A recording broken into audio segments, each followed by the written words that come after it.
Welcome to the Lotco Business Podcast, a show all about helping you as a retailer, brand, or creative understand the actual business side of running your business. I offer straightforward, practical advice about the nitty-gritty of making money from your creative passion.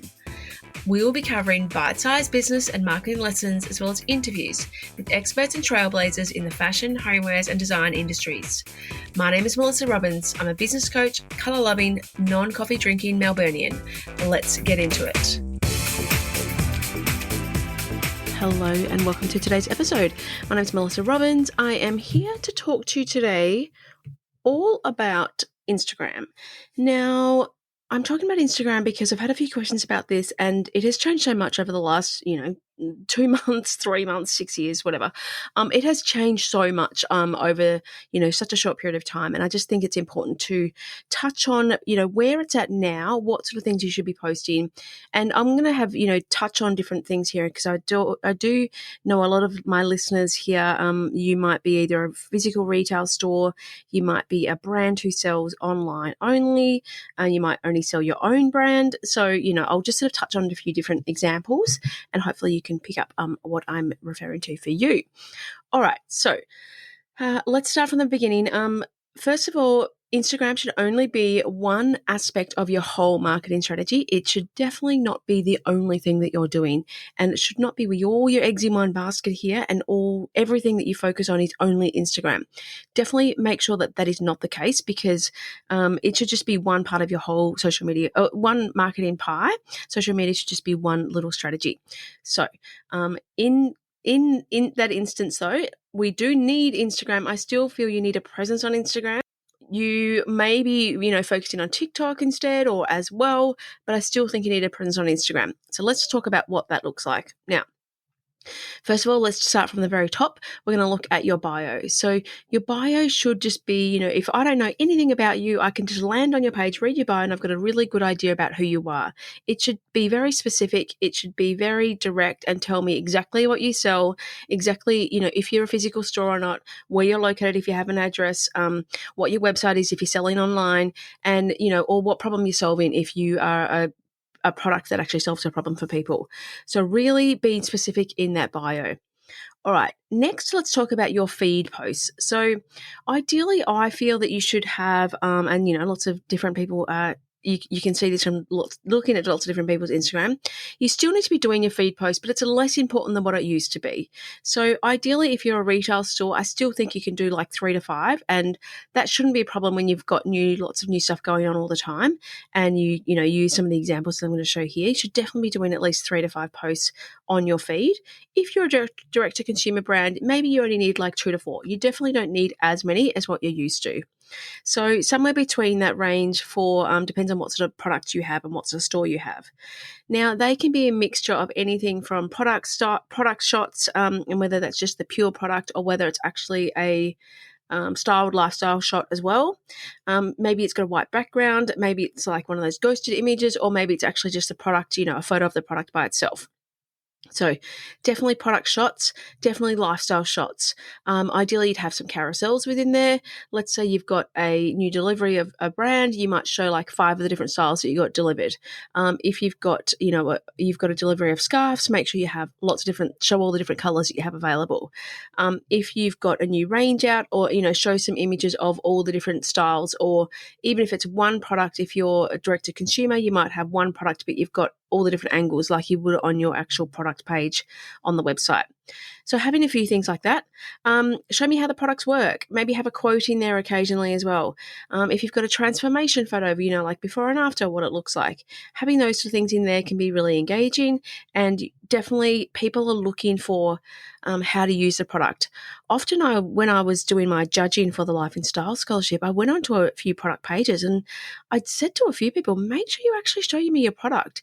They might not be the most engaging posts or actually get the most interaction with your followers, but it definitely can be really good for, me being able to see what all the different types of products that you have if I'm just finding your brand. So don't be afraid to post product photos, even if they don't get engagement, because they might be, for actually selling your product, they might be the things that people want to see as well. All right. So as I said, 3 to 5 if you're a retail store, physical store, 2 to 4 if you're direct to consumer. You don't need quite as many. All right. Now, additional to that, we want to have reels on the website, on your Instagram. So again, this depends on what sort of product you have and whether you've got a physical store or not and how often you get new deliveries or new ranges. But I would be doing at least 1 to 4 per week. Now, one, if you're direct to consumer and you may not, have enough new stuff to show people, but a bare minimum, I would be doing one. You have to be doing at least one. And then, the more you can do, maybe you do one per day, maybe you do, per weekday, so that's 5. But definitely be trying to do at least one per week, if not more. And, showcasing that how to wear different things, how to wear that one top in 4 ways, or you've just got a new delivery and it's got these 8 different dresses that you've had come in on the, the editing and the changeover of the clicking your fingers and that sort of stuff. Show me some behind the scenes. Show me you actually making the product. Show me you getting ready for an event. Show me the actual events taking place, photo shoots, testimonials, reviews, before, afters, trends. There's lots of different real things that are out that it makes it easy for you to come up with ideas for what reel to do. And I've got a whole content, 100 plus ideas for content that you can download from me as well.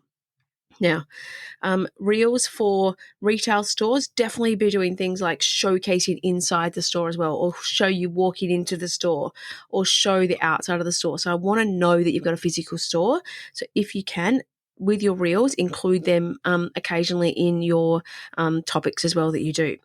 Now, for your reels, ideally you would keep them on your feed for at least a couple of days, but then they can be removed off the feed and just left in the reels section. So you don't have to have them on your feed either. You can push them into your video reels section, and they still may be discovered by new people. But they don't have to stay on your feed as well after 2 to 3 days.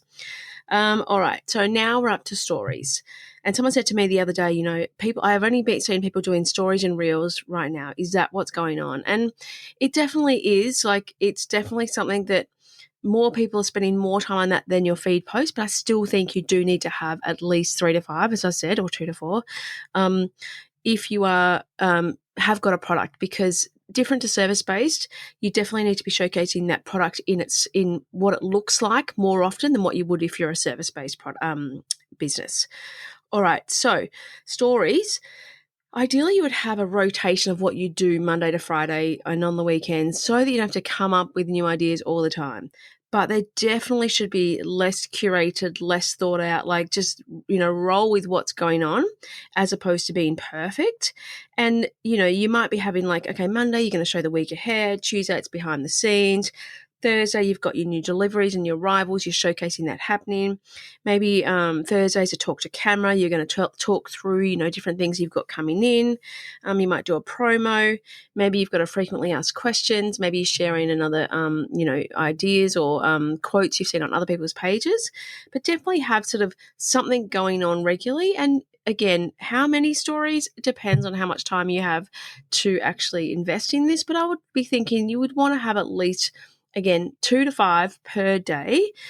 Sometimes you might want to have 10 if you've got lots of things going on, but obviously they can be a bit longer than what they used to be now. And it's okay to drop off stories for a day or, have the 24-hour cycle stop, because then you'll come up again on the, first bit if you actually stop it for a little while. So it's okay to stop it occasionally as well so that you have a little gap in your stories. All right. Now, those stories lead to your highlights too. So you really want to be having, utilize your highlights, to as much as you can. So if you're a physical retail store, definitely show me in store, have a highlight on what's happening in store. You might have new arrivals that have come in. You might have, where you've been featured. So you've been featured on a particular magazine or on other people or on influencers. Show me where you've been featured. Or as seen on for you, utilizing all your user-generated content. This is where, so UGC, user-generated content is what other people are creating for you. And it might be organic, they might be something that they're doing just because they want to and they're a customer who bought your product, or it might be someone you've used as had a brand ambassador do some things for you, or you've sent some things to an influencer. So as long as it's sort of not a campaign style, then it's user-generated content. So the more of that you can encourage your customers to give you, and the more of that you can use. It's just that real authenticity with that sort of content, and people actually respond really well to that type of content as well. And someone said to me the other day is also making sure you check in, what's working for you. Like, do people respond when you're in the videos more? Do people respond when there's humans in the videos more than they do if it's just, no one getting shown? So what can you do to make sure that you're tracking what's going on as well? All right. So, and other highlights things, you might have, the different categories that you've got in store. You might actually have showcase what brands you've got in store. If you're physical store that has lots of different brands, or an online store that has lots of different brands, you might be showcasing those as a sort of group. Or you might, if you're a brand who has lots of stockists, you might be showcasing your stockists too. Really encouraging people to shop at those places as well can be really great for that ongoing sales also. So really just trying to think about what highlights you need, and then think about, what stories are going to play into that too. How can you use stories to actually build up your highlights and stuff too, so that they can be updated regularly as well. So when I land on your Instagram page, I want to sort of, assume if I've known nothing about you, I want to discover a little bit about, what you sell, where you are, whether you've got a physical store or not, how often you get new stuff in, who's your target market, what are you selling to, what are your values, what do you love? I should be able to see that from your Instagram. And definitely you don't have to be doing all of these numbers. Like, it's like, this is ideally what you should be doing. It doesn't mean you have to, and you've really got to do what you can be consistent in. But it definitely is a great way for you to touch base and showcase what you've got coming, and to showcase what your new things are if your people are just discovering you and finding out about you as well. If you went and had a look at your feed, ideally in your 9 to 12 rotation of what people are seeing when they first land on you, it's way less important that it's all curated now than what you had to be perfect a few years ago.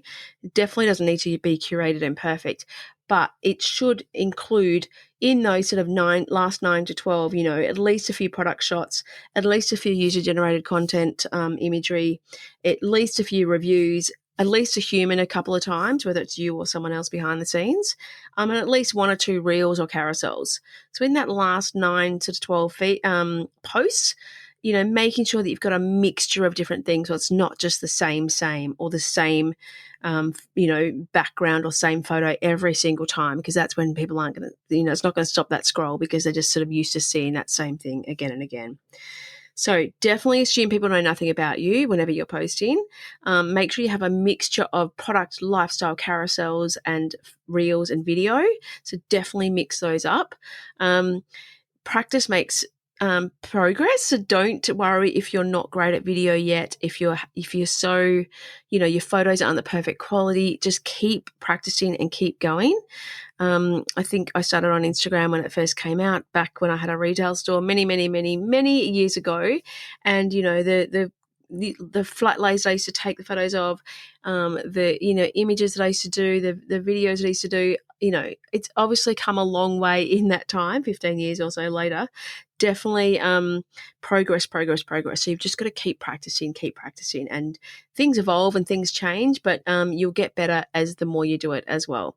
And then ideally you're not just creating the content once too, you're maybe repurposing and using things in different places, or maybe you're on TikTok and you're just using your reels on Instagram that way as well. So don't be afraid to reuse content. Don't be afraid to repurpose content from, months before. You can definitely do that. It's definitely okay to repurpose things, or maybe you've got something that was in a caption that you can now create a actual feed post with. Maybe you've got the same caption, but you can put a different photo to it, and all those sort of things. Like, don't be afraid to repurpose your content. And don't be afraid to have a bit of fun and just show some personality. Like, it doesn't always have to be about selling. It should be about that interaction and behind the scenes, and, changes that are happening in your life, or what's happening in your town, or what's going on in the business, and, behind the scenes in that business as well. So it shouldn't just be about selling your product only. All right. So let's just summarize that as quick as I can. Make sure your bio is updated. Your feed posts, ideally between 2 to 5, depends on what type of business you are, per week. Reels, at least 1 per week, if not more. Stories, ideally you would have a couple of going per day. Sometimes it's okay to have a break. Highlights, update them, check them. Do you need to have new ones? Do you need to delete old ones? So just check that they're utilized as much as you can. And again, it gives that real highlight of what your stories have been over the past few months as well. So I hope that has helped. I hope that's helped you figure out what Instagram should look like for you right now in 2023 and what you should be doing to show up and be on have that interaction and people find out about your product and people understand what your product's all about and what you're selling. If you need some help with that content, as I said, I've got 100 plus ideas content planner. You can grab that from the link in my bio here, and it's also on the link in my bio on my Instagram. And yeah, I love talking all about marketing for your product-based business. And as I said, Instagram and social media should just be one piece of the whole pie of all your marketing strategy. It definitely should not form the only thing that you spend your time on. Again, if you need help with that, let me know. Send me a DM and I definitely can help you with that. I really dive deep into that into my roadmap program and help you figure out, what sort of things that you should focus on for your business and where you should spend your time. All right. So I hope that's helped. I look forward to sharing more with you soon and I'll speak to you soon. Okay, bye. Thank you so much for listening to the Lotco Business Podcast. If you enjoyed this episode, please make sure you subscribe to receive future episodes as they are released. And I'd be so grateful for a review on Apple Podcast.